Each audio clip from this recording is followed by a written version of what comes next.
आज राजेश हमालले भेट्न जानुभयो प्रचण्डलाई, उहाँ पनि पार्टीभित्र प्रवेश गर्न सक्ने सम्भावनाको आकलन छ भनेपछि देशका चर्चित अनुहारहरू प्रचण्डसँग त अझै लगाव छ नि। त्यसो भए प्रचण्ड र बाबुरामको भेटवार्ता अर्थपूर्ण हुन सक्छ कि सक्दैन? उहाँहरू मिलेर गएको खण्डमा त झन् एक शक्ति आउने भयो नि। खोइ परिवर्तन भएको। इल्नस जस्तो आर्जु राणाको स्कुलमा 1 लाख तिरेर पढ्नुपर्छ, कहाँबाट ल्याउने सर्वसाधारण जनताले 1 लाख रुपियाँ? त्यही हो त्यो राज्यको दायित्व भने। हामीले पार्टीले जे भन्यो त्यही मानिदियौँ कि त्यसले गर्दा उनीहरू हैकमवादी भयो क्या पार्टीहरू। विद्या भण्डारी जस्तो राष्ट्रपति बनाएर अथवा रामवरण जस्तो राष्ट्रपति बनाएर हामी 1-1 घन्टा उनीहरू कहिले क्रस गर्लान् र हामी बाटो पार गरौँला भनेर बस्ने के अरे कल्चर खोजेको हामीले, त्यही व्यवस्था खोजेको हामीले। राणा शासनभन्दा पनि बढी शासक भए, हामीले शासक बनाउन खोजेको होइन। हामीले विकास गर्न पनि छ नि, मेरो पार्टीले के भन्छ भनेर विकास गरिरहेछौँ के। मेरो पार्टीको नेताले त्यो क्षेत्रमा विकास गर भन्यो भने गरेका छौँ, त्यो क्षेत्रमा नगर भन्यो भने गरेका छैनौँ कि हामी। के बिउ लिडर प्रचण्डको लडाइँले तपाईँले हेर्नुहोस् त हाम्रो माडीमा अयोध्यापुरीमा भइरहेको जुन राम मन्दिर छ त्यसमै विवाद भयो के। रवि लामिछानेले ठुलो भ्रम छ, तपाईँले के सोध्नु भने स्वतन्त्र हाम्रो पार्टीमा आउनुहोस् भने। स्वतन्त्र भन्नुलाई स्वतन्त्र हुन दिनुहोस्, पार्टीमा आउनुहोस् नभन्नुहोस् हो। बरु विचारहरू मन्थन गरौँ, देशको विकास गर्ने मोडालिटी तय गरौँ र यो मोडालिटीमा यसरी जान सकिन्छ, तपाईँ पनि स्वतन्त्र भएर आउनुहोस्। रवि लामिछानेज्यू त्यो स्वतन्त्र भन्ने शब्दलाई स्वतन्त्र छोडिदिनुहोस्, जसले गर्दा हाम्रो आइडेन्टिटीमा त्यसले असर नपारोस्। यति हो हाम्रो भने। हामी मानौँ या नमानौँ, हामी तीनवटा अहिले हामी विशेष गरेर तीनवटा बाह्य शक्तिको रूपमा बहुत ठुलो रूपमा हामी प्रभावमा परेका छौँ। एउटा भारत, एउटा चीन, एउटा अमेरिका। सबैले हामीलाई एउटा दास बनाउनका लागि खोजिरहेका छन्। हामी हुन्छ नि एउटा कठपुतली बनाउन खोजिरहेको छन्। हिजो मात्रै मैले इन्डियन एउटा आज तक भन्ने च्यानलमा इन्टरभ्यू हेरेको थिएँ। एउटा चाहिँ तपाईँको भारतीय सेनाको के अरे एउटा रिटायर्ड जनरलले नेपाललाई चाहिँ तपाईँको युक्रेन बनाइदिन्छु भनिरहेको छ। त चाइनाको पछाडि लागिस् भने युक्रेन बनाइदिन्छु, चाइनाले भनेको छ त इन्डियाको पछाडि लगाइदिन्छु यो बनाइदिन्छु, अनि चाइनाले भन्छ अमेरिकाको पछाडि लाग्यो भने यो बनाइदिन्छु। त्यस कारणले हामी कठपुतली भइरहेका छौँ। हाम्रो आइडेन्टिटी भन्नेको छैन। न हामीलाई अमेरिकाको पछाडि जानु छ, न हामीलाई चिनको पछाडि। कति जोखिममा छौँ हामी अहिले? अमेरिकाले भनेका सैनिक ठाउँमा सैनिक क्षेत्रहरू राख्नुपर्छ। यसरी अमेरिकाको डोमिनेन्ट हुँदै गयौँ भने एक दिन अमेरिकाले हामीलाई के भन्ने छ भने यो देश मेरो भयो, तिमीहरू यहाँबाट अब या त शरणार्थी भएर बस या त तिमीहरू के गर भने छोडेर जाऊ। जसरी भुटनिजहरूलाई भुटानबाट लखेट्यो त्यसै गरी नेपालीहरूलाई नलखेटिन्छन् भन्ने ग्यारेन्टी छैन। त्यस कारणले पहिले यसको खबरदारी गर्नुपर्छ। कुनै पनि अन्तर्राष्ट्रिय सम्झौता गर्न नेपालीको आत्मसम्मानभन्दा बाहिर गएर तपाईँको सम्झौता गर्न पाइँदैन। यो खबरदार गर्नुपर्छ। त्यस्ता खबरदारी गर्नेहरूलाई नङ्गे झार पार्नुपर्छ। धर्मेन्द्र सापकोटाजी नमस्कार। नमस्कार हजुर। अब अहिलेको परिस्थितिमा तपाईँको बारेमा चौतर्फी चर्चा छ। हजुर। प्रचण्डको चुनाव क्षेत्रबाट तपाईँ लड्दै हुनुहुन्छ। हजुर। किन र केका लागि तपाईँको आवश्यकता प्रचण्डलाई पछार्न हो अथवा के गर्न हो? यो प्रचण्डसँगको कम्पिटिसन अथवा कुनै पार्टीसँगको कम्पिटिसन होइन। यो म एउटा के भनिरहेको छौँ, हामी राजनीतिक नेताहरूको पछाडि लाग्ने बानी जुन हाम्रो नेपालीहरूको बन्द परिरहेको छ त्यो बन्द गरौँ, सोचौँ, नयाँ तरिकाले सोचौँ। होइन, नेताको पछि लागेर नै देश बन्छ भन्ने मानसिकता छैन त धेरै जमातमा? हो, त्यही चिज सोचौँ। हामी के भन्छ, हामी जागिर खाने भने लोकसेवा आयोगको पछाडि लागौँ, व्यापार गर्ने भने व्यापार गरौँ, रोजगार गर्ने भने रोजगार हौँ। पोलिटिकल पार्टीको पछाडि लाग्नु भनेको अनप्रोडक्टिभ युथ हुनु हो। त्यो कुनै पनि बेला दुःख पाउनु हो। त्यस कारणले हामी आत्मनिर्भर बनौँ, आफै उद्यमी बनौँ र राजनीतिक पार्टी भन्दा पनि जनप्रतिनिधि चुनौँ। राजनीतिक पार्टीका नेताको पछाडि लाग्ने होइन, आफ्नै गाउँघर टोल छिमेकका जनप्रतिनिधिलाई चुनौँ, जसले गर्दा त्यो क्षेत्रको विकासमा उनीहरूले हरेक पटक आवाज उठाउन सकुन्, जनताको गाउँघरमा बस्न सकुन्, जनताको साथ बस्न सकुन्। त्यस्ता नेता चाहिएको हामीलाई प्रचण्ड जस्तो तपाईँको उसमा सहरमा बसेर राजनीतिक के अरे जनतालाई भेट्नलाई 4 दिन 5 दिन पालो कुर्नुपर्ने, त्यही पनि पाउने हो कि नपाउने ठेगान छैन। त्यस्ता नेताको पछाडि हामी किन? तर प्रचण्डलाई त जनमुखी नेता भनेर चित्रण गरिन्छ नि बारम्बार। चितवनका जनताले त प्रचण्डलाई विश्वास गरेका छन्। प्रचण्डलाई कहाँ कसरी विश्वास गरे? कुनै दिन सेराबाट लड्नुभयो, कुनै दिन रोल्पाबाट लड्नुभयो, कुनै दिन काठमाडौँबाट लड्नुभयो, कहाँ कसरी चितवनबाट मात्रै उहाँ लड्नुभयो र? तर माओवादीले हार्यो भने देश दुर्घटनामा जान्छ भन्ने मानसिकता छैन त प्रचण्डको? तपाईँले जितेको खण्डमा त भोलि बिहान दुर्घटनामा जान सक्छ देश। यही मानसिकता त चेन्ज गरौँ न। हामी नेपाली हौँ नि, हामी नेपाली, सब नेपाली हो। तपाईँ नेपाली, म नेपाली, अर्को दाइ नेपाली, भाइ नेपाली, आमा नेपाली, हामी सबै नेपाली हो नि। हामी जसले जिते पनि देश बनाउने हो त्यो सोचौँ न। जसले जिते पनि हुन्छ, देश बनाम, देश सबैभन्दा ठुलो, राष्ट्र सबैभन्दा ठुलो र जनता सबैभन्दा ठुला हुन्। मैले हराउने होइन कि, जनताले चाह्यो भने हराइदिन्छन् के, त्यो जनता सबैभन्दा ठुला हुन्। त्यस कारणले गर्दा जस्तो काठमाडौँको जनताले हराइदिए त, केशव विस्थापितले आफूलाई बहुत ठुलो घमण्ड गर्थे, हराइदिए। गणेश मानकी बुहारी भनेर बडो प्रचार गरे, हराइदिए। त्यस कारणले जनता सबैभन्दा ठुलो कुरो हो, नेता ठुलो कुरो होइन, म ठुलो कुरो होइन, तपाईँ ठुलो कुरो होइन। जनताले जुन दिन जसलाई भोट हालिदिए नि, त्यो सबैभन्दा त्यो नै जनप्रतिनिधि हुनु छ। त्यस कारणले हामी नेताको पछाडि लाग्ने बानी जुन छ बन्द गरौँ। त्यसो भए प्रचण्डबाट देशले निकास पाउँदैन भन्ने तपाईँको ठम्याइ हो? प्रचण्ड कोही मात्रै होइन के सर, शेरबहादुर देउपा, केपी ओली, रामचन्द्र पौडेल, यिनीहरूसँग नयाँ सोच भएको भए त देश अलरेडी अगाडि गइसक्थ्यो नि। यस्तो डिजिटल एजमा तपाईँ विचार गर्नुहोस्, हामी प्रचण्डको एरिया भन्छौँ भरतपुर नगरपालिका, रेणुदाले जितेको एरिया, एउटा आइटी अफिसर छ, एउटा आइटी अफिसर। 28वटा वडा भएको ठाउँमा एउटा आइटी अफिसर। कल्पना गर्नुहोस् तपाईँ, एउटा आइटी अफिसरले डिजिटल स्मार्ट सिटी बन्छ? सोच हेर्नुहोस् त तपाईँ। त्यस कारणले सोचै छैन कि विकास गरौँ भन्ने सोच होला। उहाँहरूको पनि कुनै दिन विद्रोह गर्नुभएको थियो, उहाँ पनि युथ हुँदा थियो होला, तर उहाँहरूलाई अब के भन्छु भने गाइड गर्नुहोस्। तपाईँहरूको जुन एक्सपिरियन्स छ, तपाईँमा जुन क्षमता छ, त्यो नयाँ युथहरूलाई गाइड गर्नुहोस्। त्यसले तपाईँहरू यसरी। तर सहर कस्तो हुन्छ भनेर हेर्न जान, नमुना सहर चितवनमा आउनुहोस्, नारायणगढ आउनुहोस्, हेर्नुहोस् भनेर त रेणुदाहालले भन्नुभएको छ नि त। तपाईँले त्यही त, तपाईँ एकचोटि हेर्न त गइदिनुहोस्। म त हेर्दा म त्यो मेरो चितवन हेर्दा म दुखित भइसकेँ। म दुःखले रुने ठाउँ छैन मेरो, कहाँ जाउँ रुनलाई। तपाईँ ठ्याक्क रामनगरको जङ्गल कटेर लेफ्ट टर्न गर्नुहोस्, ठ्याक्क बनिरहेको त्यो जुन आर्मी सशस्त्रको पछाडि खाल्टो छ तपाईँ, अनि त्यसपछि सिधै अगाडि आँखा हस्पिटल हुँदै जानुहोस्, भरतपुरको मेन, त्यहाँ तपाईँको खाल्टो छ, मेन पिच बाटो, कम्पिटिसन, केपी ओली र प्रचण्ड बिच कम्पिटिसन छ कसले बनाउने बाटो भनेर। त्यसपछि अर्को तपाईँ नानगढको मेन सिटी जानुहोस्, न ढल व्यवस्थित छ, न वातावरण मैत्री छ, न कुनै तपाईँको सिसिटिभी क्यामेरा जडान गरेको छ, न ट्राफिक व्यवस्थापन छ, न पानीको व्यवस्थापन छ। के चाहिँ छ र तपाईँले देख्नु भएको छ? 4वटा पिच बनेको ठाउँमा 5वटा पिच उहाँले थप्नुभयो। अर्को त्यो रेणुदालको सट्टा हरिदाल आसे अर्को 6वटा थप्नुहुन्छ। त्यो विकास होइन सर। त्यसो भए पुराना नेताहरूबाट अब विकास सम्भव छैन, पुराना दलहरूको पछाडि नलागौ भन्ने जुन मानसिकता तपाईँले बोक्नु भएको छ नि, यो सँगसँगै प्रचण्डको क्षेत्रबाट तपाईँ लडिरहँदाखेरि त्यसपछिको अवस्था के हुन्छ? तपाईँले जित्न सक्ने तपाईँले आधार छ तपाईँसँग? मैले जित्ने होइन, म धर्मेन्द्र सापकोटा एउटा व्यक्तिले जित्ने होइन। मैले, मेरो सोच हो जनतालाई के, किन जनताले तपाईँलाई साथ दिने के? एक्ज्याक्टली म त्यही भनिरहेको छु। मलाई साथ दिने तपाईँले जनताले आफैलाई साथ दिनुहोस् के।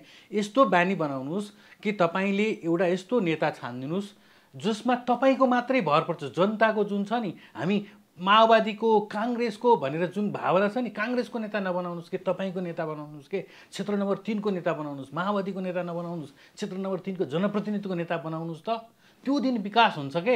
बाध्य भएर अर्कोचोटि विकास गर्न मान्छे बाध्य हुन्छ के, किनभने तपाईँले नै जिताउने र हराउने गर्नुहुन्छ। पार्टीले जिताउने हराउने गर्यो भने यही अवस्था आउँछ। जुन दिन तपाईँले जिताउने हराउने व्यवस्था गर्नुहुन्छ नि, त्यो दिन देश विकास हुन्छ। तपाईँले के गर्नुहुन्छ भने माओवादी र काङ्ग्रेस मिल्यो भने जित्यो, तपाईँको रोलै छैन के। या त काङ्ग्रेसको रोल छ या त माओवादीको रोल छ, तपाईँको रोल खै? जनताको रोल खोजौँ के। जनता सोचौँ, आफ्ना नेता छ नि सबै मिलेर चुनौँ, हामी पार्टीका कार्यकर्ता नबनौँ। मैले त्यही भनिरहेको छु। हामी क्षेत्र नम्बर 3 चितवनको विकास गर्ने भने हामी एकजुट हौँ। नेताका पछाडि अहिले विकास भएको छैन चितवनमा। हेर्नुहोस्, विकास भनेको क्रमिक रूपमा हुँदै गर्छ। रेणुदाल पनि एउटा यङ जेनेरेसन हो, उहाँप्रति पनि सबैको आस्था छ, मेरो पनि आस्था छ। उहाँ यङ जेनेरेसन हो, आस्था छ। तर मैले के भनेको भने उहाँ पार्टीको भनेर चिनिनु भयो। पार्टीको गाइडेन्समा चल्नु नगर्नुहोस्, जनताको गाइडेन्समा सोच्नुहोस्। स्वतन्त्र भन्न खोज्नु भयो तपाईँले, स्वतन्त्र रूपमा आउनुपर्छ भन्ने हो। यो देशको विकास गर्नलाई पार्टीको कार्यकर्ता हुनुपर्छ भन्ने के? स्वतन्त्रको त सिद्धान्त पनि हुँदैन, दर्शन पनि हुँदैन, झन् अस्थिरता बढाउँछ नि त देशमा। सुन्नुहोस्, के को 5-10 जना संसद भवनमा छिर्दैमा त्यो चमत्कार हुने हो र त्यहाँ त बहुमतको कदर हुन्छ नि। सिद्धान्त के का लागि? सिद्धान्त राष्ट्रहितको लागि, सिद्धान्त जनताको हितको लागि हो नि। हामीले माओ तेसुङको सिद्धान्त ल्याएर देश विकास हुन्छ? लेनिनको सिद्धान्त ल्याएर हाम्रो देश विकास हुन्छ? हामीले कसको सिद्धान्त ल्याउने? नेपाली जनताको आफ्नो सिद्धान्त हुनु पर्यो। जनताको जुन समस्या छ नि त्यो समस्या समाधान गर्ने इच्छा शक्ति हुनु पर्यो नेतामा। हामीलाई न माओको सिद्धान्त चाहिएको छ, न लेनिनको सिद्धान्त, नेपाली जनताको आफ्नो सिद्धान्त चाहिएको छ। हामी आफ्नो भएर बाँच्न सिक्न पर्यो। नेपाली जनता हौँ हामी, न हामी भारतीय हौँ, न हामी रुसी हौँ, न हामी अमेरिकन हौँ। हामीलाई कसैको सिद्धान्त चाहिएको छ? दलीय प्रणालीमा स्वतन्त्रलाई उठाउनु भनेको दलको विपरीत जानु होइन र? दलीय प्रणाली केका लागि? जनताको लागि हो, दलबाट नै समानुपातिक चुन्ने हो। म त्यही भनिरहेको छु, जनताका लागि गर्नका लागि जनप्रतिनिधि भइहाल्यो नि। म स्वतन्त्र हुनु, म राजनीतिक पार्टी हुनुमा के फरक पर्छ भन्नुहोस् त? केही फरक पर्छ? केही फरक पर्दैन। त्यसले जनताको विकास स्वतन्त्रमा त कहिले यता मिसिन पर्छ, भोलि बिहान अर्कोमा मिसिन पर्ला। संघीयता गलपासो भन्ने चित्रबहादुर केसीसित गठबन्धनमा आउनु परेको छ, जसले यो व्यवस्थाकै विरोध गरिरहेछ भनेपछि तपाईँहरू स्वतन्त्र आएर त के हुने हो र त्यहाँ? होइन, म मात्रै होइन नि सर, यो देश विकास गर्न म मात्रै हुने। तपाईँ आउनुहोस्, म आउँछु, दाई आउँछ, भाइ आउँछ, दिदी आउँछ, बहिनी आउँछ, आमा आउँछ, छिमेकी आउँछ, हामी सबै आउन। हामी के सोचौँ भने हामी सबै मिलेर देश विकास गरौँ कि। राजनीतिक पार्टीको पछाडि लागेर पोलिटिकल क्यारियर भने छ। तपाईँले 20 वर्ष पोलिटिक्स गर्नुभयो, तपाईँले अर्न चाहिँ के गर्नुभयो ल भन्नुहोस् त? एउटा राजनीतिक पार्टीमा लाग्ने एउटा नेताले 20 वर्ष तपाईँको राजनीतिमा लाग्नुभयो, गर्नु चाहिँ के भयो? राजनीतिक पार्टीमा लाग्ने होइन कि त्यो 20 वर्ष तपाईँले उद्यमशील बनिदिनु भएको भए भने एउटा उद्योग थपिन्थ्यो, 4 जनाले रोजगारी पाउँथे। त्यस कारणले हामी उद्यमशील बनाऊँ, रोजगारी बनाऊँ, राजनीतिक पछाडिको पार्टीको पछाडि नलागौँ। जुन दिन भोट दिने हो दिउँ, त्यही दिन दिउँ। जुन दिन जसलाई जे विकास गर्नु छ त्यो गरौँ। तर के भन्छु भने राजनीतिक पार्टीको पछाडि लाएर समय बर्बाद नगरौँ भन्छु म। राजनीतिक पार्टी होइन कि जनप्रतिनिधि भन्छु के म। जनताको बीचबाट तीबाट हामी छानिएर आउँ। आज मैले विकास, आज म आउँला, भोलि अर्को आउला, पछि अर्को आउला, त्यही क्षेत्रको मान्छे आउँछ, त्यही क्षेत्रको विकास गर्छ। बाजुराका मान्छेले बाजुराको क्षेत्रको विकास गर्छ, डडेलधुराकाले डडेलधुराको विकास गर्छ। यसरी एक एक ठाउँबाट आफ्नो ठाउँबाट विकास गर्दै गयौँ भने देश विकास अवश्य हुन्छ। प्रचण्ड नराम्रो यो भन्नेकै होइन कि, तर प्रचण्ड के भन्नुभयो भने हामी प्रचण्ड नभनौँ कि प्रचण्ड पथै भनियो त हिजो। प्रचण्ड पथ भनियो त प्रचण्ड पथ भएर के हाम्रो काया पलट भयो देश? तपाईँ के सिङ्गापुर बन्यो हाम्रो देश? के अमेरिका बन्यो हाम्रो देश? के भन्यो त प्रचण्डले? प्रचण्ड पथ हो। आइडियोलोजीको रूपमा उहाँले कुनै दिन विद्रोह गर्नुभयो होला, राष्ट्र बनाउँछु भन्नुभयो होला, त्यसलाई हामी सम्मान गर्छौँ। उनैका साथीले प्रचण्ड मुक्त देश बनाउनु पर्छसम्म भने यही त भन्नु। हाम्रो देशमा राजनीतिक पार्टी हेर्नुहोस् त, 200-300 राजनीतिक पार्टी छ। के बन्यो त अब देश? बन्दैन के साहब। तपाईँले हेर्नुहोस् 17 वर्ष जुन काठमाडौँको फोहोर लगेर त्यहाँ थुपार्ने काम भयो, राजनीतिक पार्टी हुँदाखेरि 17 वर्ष राजनीतिको आडमा 17 वर्ष थुपारियो। ल जब बालेन आउनुभयो नि, अब त्यसको निकास खोजिँदैछ। अब 17 वर्ष होइन, अब निकास खोजिन्छ। यस्तै के भनौँ भने स्वतन्त्र व्यक्तिलाई कसै र पोलिटिकल पार्टीको दबाव हुँदैन, आइडियोलोजीको दबाव हुँदैन, मिल्न पर्ने बाध्यता हुँदैन। उसको एउटै बाध्यता हुन्छ, जनताको सेवा कसरी गर्ने। तर स्वतन्त्रले त सरकार बनाउन सक्दैन नि त, फेरि प्रधानमन्त्री बन्न सक्दैन नि त। सर तपाईँ प्रधानमन्त्रीको विषयमा मेरो अलि फरक मत छ। म के भन्छु भने प्रधानमन्त्री कार्यकारी प्रधानमन्त्री हुनु पर्यो र डाइरेक्ट प्रत्यक्ष रूपमा जनताले चुनिएको प्रधानमन्त्री हुनु। नेताले चुनिएको प्रधानमन्त्री हुन छोडौँ, बन्द गरौँ। तर यो व्यवस्था त बदल्न सक्ने अवस्था छैन नि त। एक्ज्याक्टली, व्यवस्था बदलौँ न, बदलौँ। जनताको लागि राम्रो हुन्छ भने व्यवस्था बदल्नुपर्छ। म भन्छु जनताको लागि राम्रो हुन्छ भने यो व्यवस्था बदलौँ। त्यस कारणले यसका पछाडि नलागौँ भन्छु म।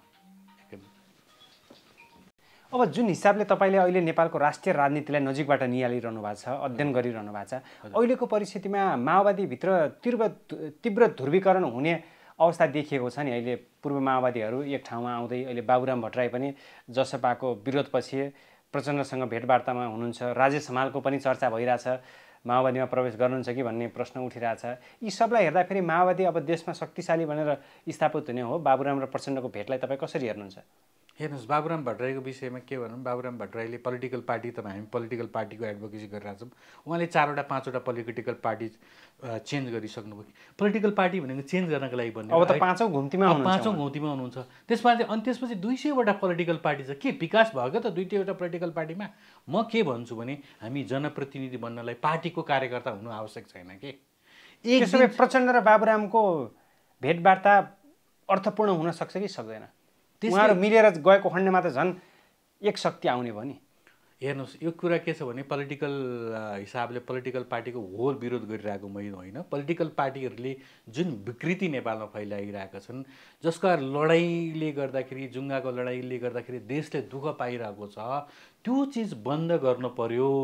त्यो चिज बन्द गर्नका लागि हामी पोलिटिकल पार्टीको पछाडि लाग्ने जुन परम्परा छ त्यो बन्द गर्नु पर्यो। जुन दिन हरेक जनताले, हरेक नेपालीले पोलिटिकल पार्टीको पछाडि लाग्न बन्द गर्छन् नि, तिनीहरू बाध्य हुन्छन्।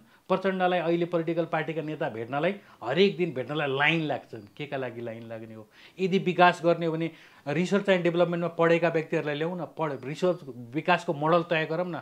तपाईँले के चाहिँ आश गर्नुभएको छ? राजनीतिक पार्टीहरू त्यस्ता के करिस्माटिक चिज छ, तिनीहरू देउता हुन्, तिनीहरूले देशमा कहाँ पलट गर्न सक्छन्। तर अझै पनि धेरैले आश गरेका छन् नि त प्रचण्ड। के को आश गर्ने? आज राजेश हमालले भेट्न जानुभयो प्रचण्डलाई, उहाँ पनि पार्टीभित्र प्रवेश गर्न सक्ने सम्भावनाको आकलन छ भनेपछि देशका चर्चित अनुहारहरू प्रचण्डसँग त अझै लगाव छ नि सर।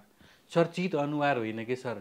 जस्तो म के भन्छु भने जियोलोजीको डेभलपमेन्ट गर्ने भने जियोलोजी पढेको एक्सपर्ट चाहियो, समाजशास्त्रको एक्सपर्ट चाहियो, वन्यजन्तुको एक्सपर्ट चाहियो, के अरे हावापानी क्लाइमेटको एक्सपर्ट चाहियो। जे चिजको एक्सपर्ट चाहियो त्यसको एक्सपर्टलाई लिएर आऊँ न। कुनै ठाउँको विकास गर्नु छ, वन्यजन्तुलाई कसरी संरक्षण गर्ने भन्ने छ भने वन्यजन्तु संरक्षणविदहरूलाई त्यहाँ जम्मा गरौँ न, ती एक्सपर्टहरूलाई जिम्मा गरौँ र त्यसको सल्युसन खोजौँ। हावापानी बिग्रेको छ भने हावापानीको एक्सपर्टलाई खोजौँ, त्यो विकास गरौँ। राजेश हमाल आउँदैमा, बाबुराम आउँदैमा देश विकास हुने होइन। देश विकास हुनको लागि भिजन भएका व्यक्ति हो नि त उहाँहरू। हजुर, भिजन भएका व्यक्ति भनेर परिचित छन्। भिजन भएको भए त बाबुराम प्रधानमन्त्री हुनुहुन्थ्यो नि त। खै त के परिवर्तन भयो त देशमा? तपाईँले के चाहिँ परिवर्तन देख्नुभयो भन्नुहोस् त विकासको? आज पनि हाम्रा स्कुलहरूमा तपाईँको छानो छैन, डस्टर छैन, चक छैन, तपाईँको झ्याल छैन, ढोका छैन, बस्ने बेन्चीहरू छैनन्। अनि अर्को तपाईँले एकदम महत्त्वपूर्ण हेर्नुहोस् त, यत्रो तपाईँको रिभोल्युसन ल्याउँछु भनेर आएका प्रचण्ड, बाबुराम, मोहन वैद्यहरू, नेपालको दुईवटा शिक्षा प्रणाली छ। धनीले पढ्ने एउटा शिक्षा प्रणाली, गरिबले पढ्ने एउटा शिक्षा प्रणाली। कहिले परिवर्तन भयो त? खोइ परिवर्तन भएको? इल्नस जस्तो आर्जु राणाको स्कुलमा 1 लाख तिरेर पढ्नुपर्छ। कहाँबाट ल्याउने सर्वसाधारण जनताले 1 लाख रुपियाँ? त्यही हो त्यो राज्यको दायित्व भने? सरकारी स्कुलमा जानुहोस् त, सरकारी स्कुलमा झ्याल छैन, ढोका छैन। खोइ राज्यको दायित्व? म 3 क्षेत्र नम्बर 3 को हिसाब गर्छु। तपाईँले यत्रो भयो त, तपाईँले हाम्रो 62-63 को जनआन्दोलन, त्योभन्दा अगाडिको आन्दोलन, माडीमा पुल बनेको छैन सर। एउटा पुल बन्न सक्दैन। हामी कत्रो विकासको कल्पना गरिरहेछौँ। वन्यजन्तुलाई एउटा जाने बाटो छैन।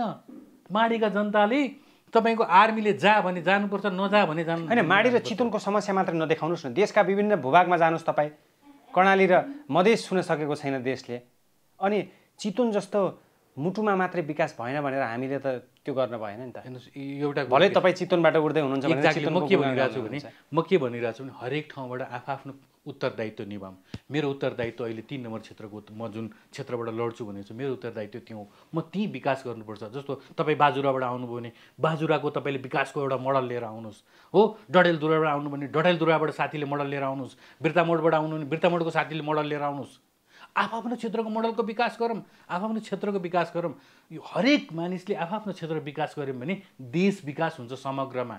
म के भनिरहेको छु भने समग्रमा देश एउटा व्यक्तिले चाहेर हुँदैन, समग्र ठाउँ विकास हुनु पर्यो देशको। त्यस कारणले समग्र साथीहरू जाग्नु पर्यो। समग्र साथीहरूले आफ्नो क्षेत्रको विकासमा योगदान दिनु पर्यो। चाहे तपाईँ जनप्रतिनिधि हुनुहोस् या नहुनुहोस्, तपाईँ एउटा नागरिक हो। नागरिकको हैसियतले तपाईँले देशको लागि गर्नुहोस् भन्छु म। सबैभन्दा पहिला म के भन्छु भने युवाहरूलाई तपाईँ उद्यमशील बन्नुहोस्, रोजगार गर्नुहोस्, अरूको पछाडि नलाग्नुहोस्। मेरो फर्स्ट सिद्धान्त। सेकेन्ड भन्नुहुन्छ भने हरेक ठाउँबाट आफ्नो ठाउँको विकास गरौँ। राजनीतिक पार्टीको पछाडि लाग्ने, राजनीतिक पार्टीको कार्यालय जाने, नेताहरूको पछाडि धाउने त्यो परम्परा बन्द गरौँ। होइन, बालेनको जित सँगसँगै स्वतन्त्रको एक किसिमको लहर आयो नि। तपाईँहरू जस्ता स्वतन्त्र रूपमा उठ्नको लागि एउटा ऊर्जा थपिएको हो यो बालेनको उदय। अवश्य हो। बालेनको उदयमा तपाईँ के जोड्नुहोस् भने काठमाडौँका जनता सचेत भइसके। अब तपाईँले नेताले भनेका जस्तो तपाईँले प्रकाशमान सिंहको श्रीमती काङ्ग्रेसले उठाइदियो, केशव स्थापित एमाले उठाइदियो। तपाईँले चाहेर हुन्न कि 4वटा नेताले चाह्यो भने त्यसको त्यो जुन क्षेत्र हाँक्ने छ नि त्यो नेता तय हुन्छ। तपाईँ भन्नुहोस् 4वटा मान्छेले तय गरेको आधारमा अनि जुन तपाईँ नेता छान्दै हुनुहुन्छ तपाईँले छानेको नेता गतिलो छैन भने पनि जनतासँग अप्सन छैन, किनभने हामी पार्टीका कार्यकर्ता भयौँ कि हामीले पार्टीले जे भन्यो त्यही मानिदियौँ कि त्यसले गर्दा उनीहरू हैकमवादी भए क्या पार्टीहरू पनि शासक भए। राणा शासन भन्दा नि चर्को शासन भयो यहाँ त। तपाईँले के भन्छ नि प्रचण्डले चाह्यो भने, केपी ओलीले चाह्यो भने, शेरबहादुरले चाह्यो भने, मैले जनताले चाह्यो भने भन्ने शासन खोजेको हो। प्रचण्डले चाह्यो भने हुने शासन खोजे होइन। मैले त्यसको लागि शासन परिवर्तन गरेको होइन। मैले विद्या भण्डारीलाई तपाईँको बाटोमा हिँड्दाखेरि मैले 2 घन्टा लाइनमा बस्ने त्यो संस्कार खोजेको होइन। मैले जनताले सुख पाउन खोजेको। विद्या भण्डारी जस्तो राष्ट्रपति बनाएर अथवा रामवरण जस्तो राष्ट्रपति बनाएर हामी 1-1 घन्टा उनीहरू कहिले क्रस गर्ला र हामी बाटो पार गरौँला भनेर बस्ने के अरे कल्चर खोजेको हामीले, त्यही व्यवस्था खोजेको हामीले जनताको व्यवस्था खोजेको, हरेक नेपालीले सुख पाउनुपर्छ भन्ने व्यवस्था खोजेको। हामीले केका लागि व्यवस्था लड्यौँ? हेर्नुहोस्, म जनआन्दोलन 62-63 को घाइते, मैले त्यसैको लागि लडेको हो र? मैले जनताले सुख पाउनुपर्छ, हरेक नेपालीको विकास हुनुपर्छ, हरेक सानो ठुलो क्षेत्रको विकास हुनुपर्छ भनेर लडेको। यहाँ त के भयो भने प्रचण्डले विकास गर्छन्, केपी ओलीले विकास गर्छन्, शेरबहादुरले विकास गर्छन्। के हामी हैकमवादी शासनमा ल्याउनलाई यत्रो सङ्घर्ष गरेको हामीले? त्यस कारणले हामी हैकमवादी शासनको विरुद्धको लडाइँ हो, स्वतन्त्रहरूको लडाइँ हो। उनीहरू के भयो भने राणा शासनभन्दा पनि बढी शासक भए। हामीले शासक बनाउन खोजेको होइन।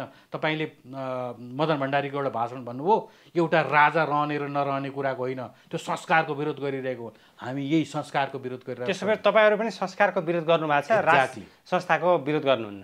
होइन, राज संस्था भन्ने छँदै छैन। अब त्यसको पक्षमा हामीले बहस गर्नु नगर्नु कुनै होइन, जनतामा त बहस छैन त, राज संस्था आउनुपर्छ भन्ने त बहसको विषय बन्ला, तर हाम्रो त्यो बहसको विषय होइन। हाम्रो बहसको विषय के हो भने हामीले नेताहरूलाई राणा शासन जस्तो शासक बनायौँ के? हामी नेताहरूको हामी रैती भयौँ के? हामी रैती हुन खोजेको होइन, हामी जनता हुन खोजेको हो। हाम्रो विकासको निर्णय हामीले गर्न पाउने पद्धतिको व्यवस्था खोजेको हामीले, त्यो भएन। त्यस कारणले यो विद्रोह हो, यो एउटा सोचको विद्रोह हो। हरेक युवाहरू जाग्नुपर्छ। अब म मात्रै होइन, हरेक ठाउँका युवाहरू जाग्नुपर्छ। अब होइन, सबै स्वतन्त्र व्यक्तिहरू एउटै छाता मुनि आएर पार्टीगत रूपमा अगाडि बढ्दा कसो होला? रवि लामिछानेले राष्ट्रिय स्वतन्त्र पार्टी पनि खोल्नुभयो, त्यो हुन सम्भव छ कि छैन? त्यो छैन। स्वतन्त्र भन्ने बित्तिकै स्वतन्त्र।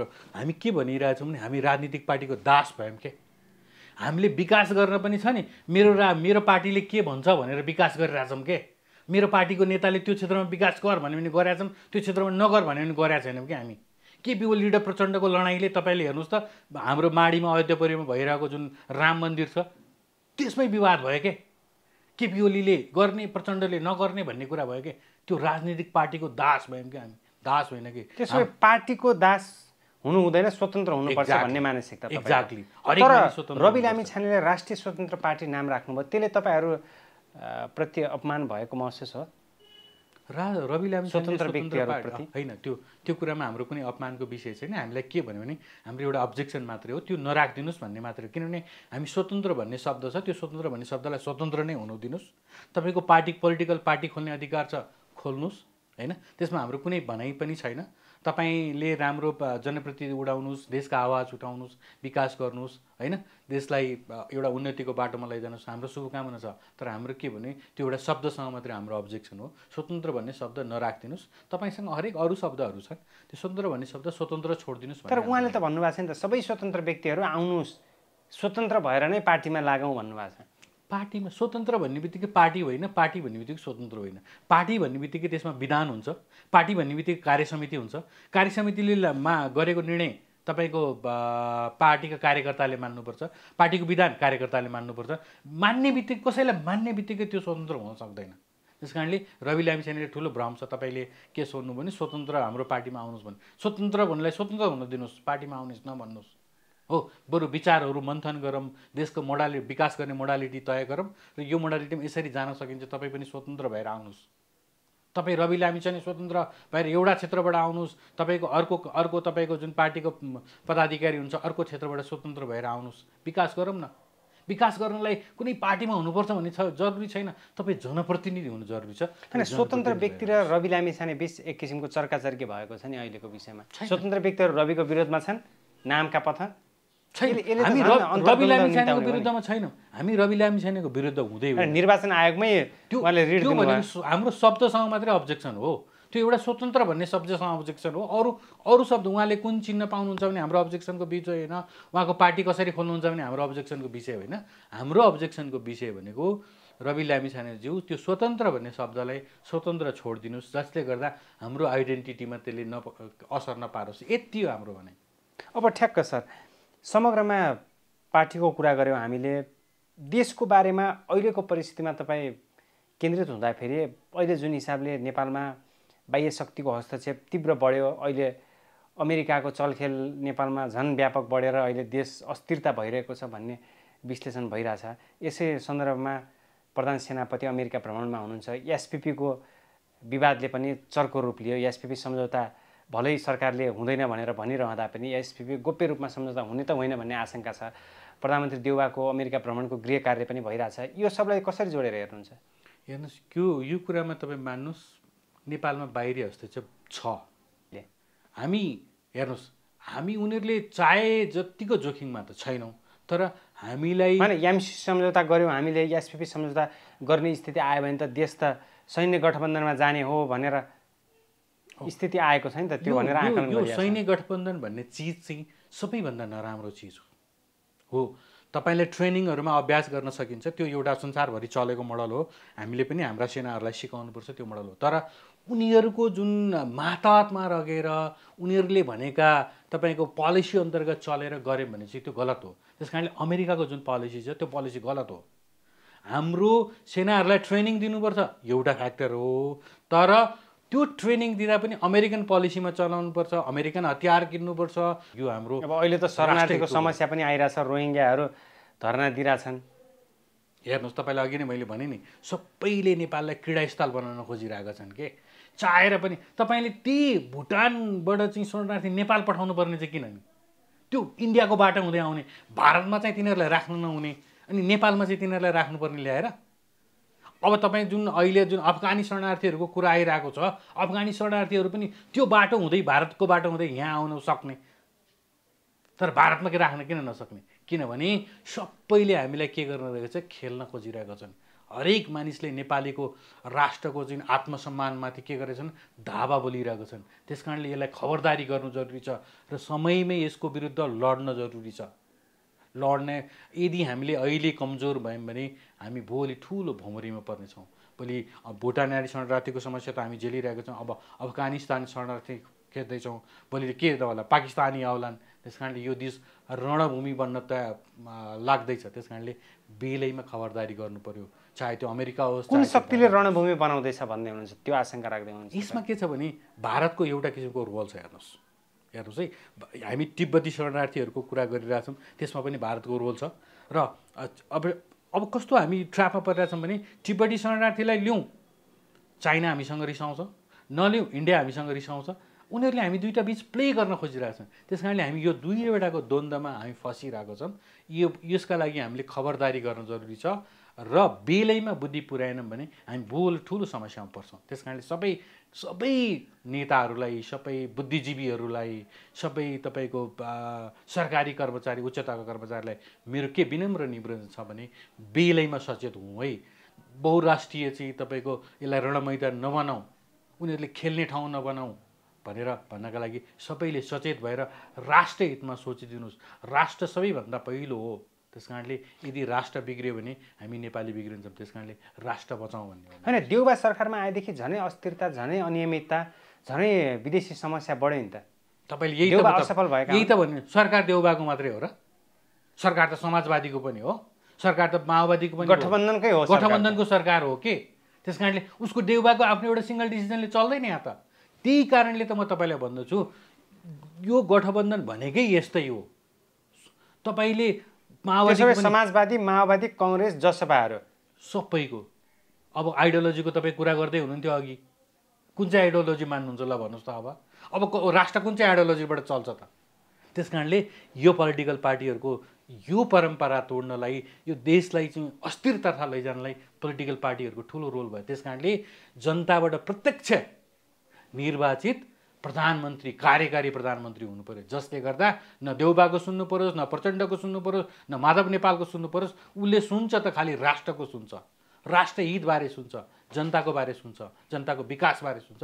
त्यस कारणले यस्तो प्रधानमन्त्री चाहियो जसले जनताबाट डाइरेक्ट चुनिएर आओस् र 5 वर्ष आफ्ना मन्त्रीमण्डल गरेर राष्ट्रहितको लागि काम गरोस्। यस्तो प्रधानमन्त्री चाहिएको छ हामीले। ठिक छ, समसामयिक राजनीति विषयमा केन्द्रित भएर बहसमा सरिक भइदिनु भयो। जाँदा जाँदै विश्व दुनियाँका सम्पूर्ण नेपालीहरूलाई के भन्न चाहनुहुन्छ?